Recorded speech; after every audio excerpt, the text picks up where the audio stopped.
Hello there, Sarah from 17 once again. This is my Call of Duty 4 Remastered Veteran walkthrough. This is the 10th mission. It is called All Ghillied Up. This is probably one of the most iconic missions in COD history, in first-person shooter history, in a lot of ways. And it's because we'd never really seen many things like this one. And it's like a lot of mechanics and a lot of set pieces in video games. The first time you see them, they're rather striking, they're rather incredible. But then you see them again, and you see them again, and then it gets to the point where you don't even see them anymore because you're so used to exactly what it means. And that's one of the diminished returns of all of gaming. The more you see something, the less impressive it is. Which is why the illusion of difference is arguably the greatest asset to any video game, where they can convince you by using sleight of hand, visual tricks, and just awesome game design to convince you that you're doing something fresh and new when all you're really doing is what you've always been doing. And this level is very scripted. It is a very slow, very methodical, follow the NPC, listen to what he does and try not to deviate, because if you do, shit gets really hectic and really crazy. I don't know if you can even do this level being completely loud on Veteran, on the old version of COD 4, because when the enemies start turning up, there's a lot of them, and you die incredibly fast.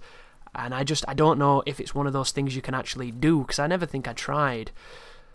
But I was really surprised to see just how rigid the mission structure is here. Nowadays, in a sequence like this, there's a lot of flexibility.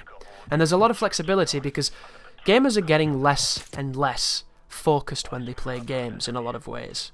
And what I mean by that is, the game is always shifting and always changing and always showing you new bright and vivid colours that you're constantly being distracted left, right and centre, and they're shifting the gameplay up so much that you're never focusing on one thing for too long.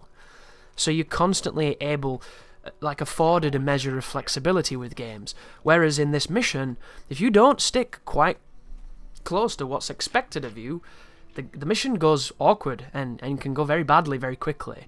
Which is an interesting choice in itself. But you wouldn't see a mission a lot like this anymore, because I don't want to say it feels boring, because I don't think it does. I actually think that this feels better now than it did when I first played it, because I've come to really appreciate the downtime moments that you just don't see anymore. And it's funny, because you're going to get the two opinions that come back to this sequence.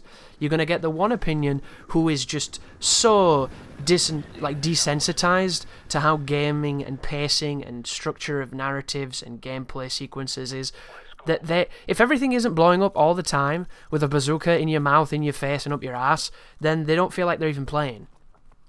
And those are the players who are going to find this boring, because all they're doing is following Mr. Tree Man here and not doing anything. What do I shoot? What do I do? Like, a lot of this level is literally lay on your belly and wait for certain sections to end, which has almost nothing to do with you and everything to do with the awesomeness of we'd never seen this before. Like this bit right now.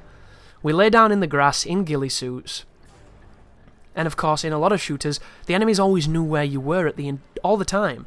Like, the computer, they know where you are.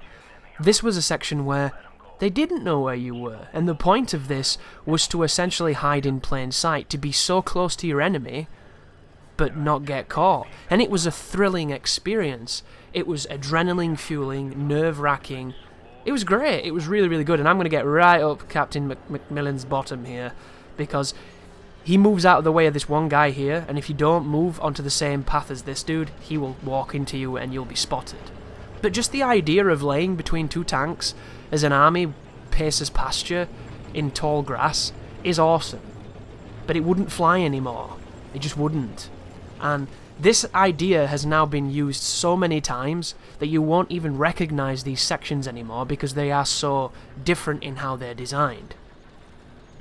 Now, when there's a moment where you can do anything remotely close to this, you're on a jet ski, you're flying a plane, you're parachuting, you're in a river, you're doing all kinds of gimmicky bullshit, and then when it all kicks off, it becomes COD again, and you don't even notice you were doing anything different. Like, was it Black Ops 3 recently?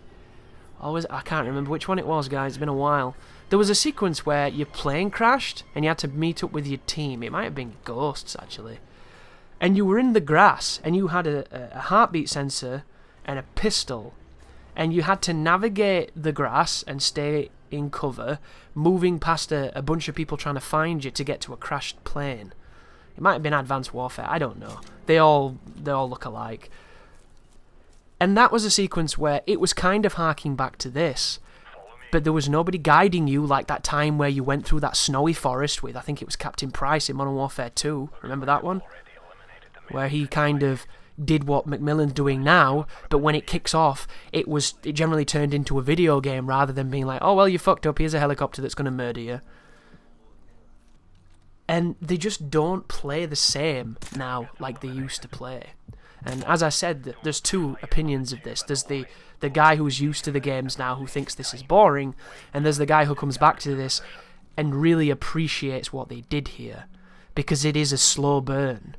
And not many people appreciate slow burns in anything. Slow burns in books are the things that make people stop reading the book. Slow burns in movies are the things that make people stop watching the movie, you know?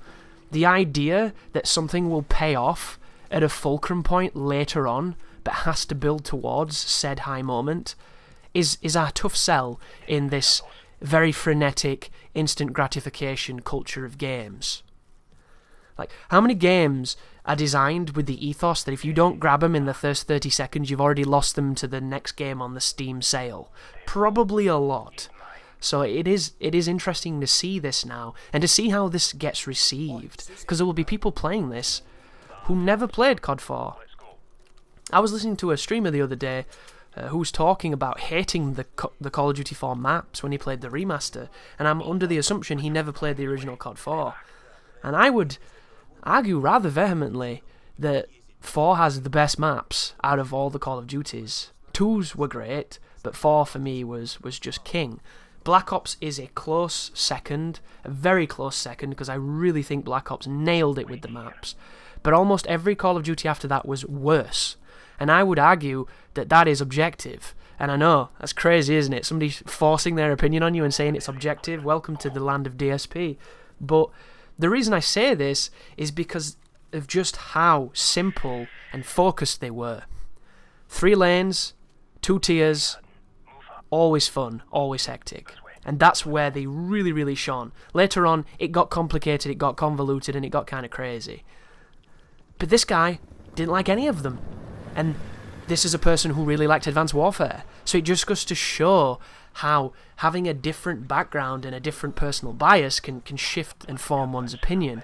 Because to him, he thought that the maps were just boring. He thought that they were just small versions of Black Ops 3 maps. Which is just like, wow. Because to my brain at that moment in time is just like, can't handle, what is this opinion? It wounds me. You know, it's like throwing silver at a werewolf. It was great, though, because I love hearing that kind of thing. Just like, whoa. And I'm probably going to make a video about maps and map design for multiplayer.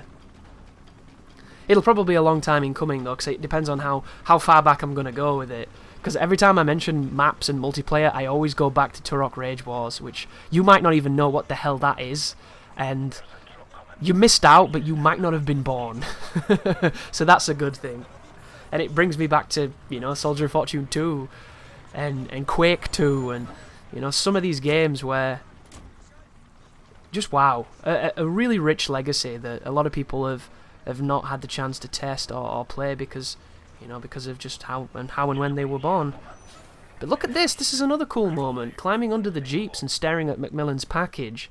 You wouldn't get a lot of this in the games nowadays, and when you do, it doesn't feel the same as this felt, because they really made you feel vulnerable here. In later Call of Duties, I think you're a little bit too powerful in a lot of these moments, because if they don't instantly fail you, you can kill everything that you would have snuck past, so it kind of diminishes the point of the stealth. Whereas this, you're listening to every word that this guy says. Every word. And you're just holding your breath because you've never come across this before. And if you're playing it on the remaster, you're just like, this is boring, when do I shoot people? You know, it's such a strange thing. As I, once again, insert myself into this pillar of a Scottish man. Ready? It's like that commentator, no, the referee guy from Gladiators. Gladiators, are you ready?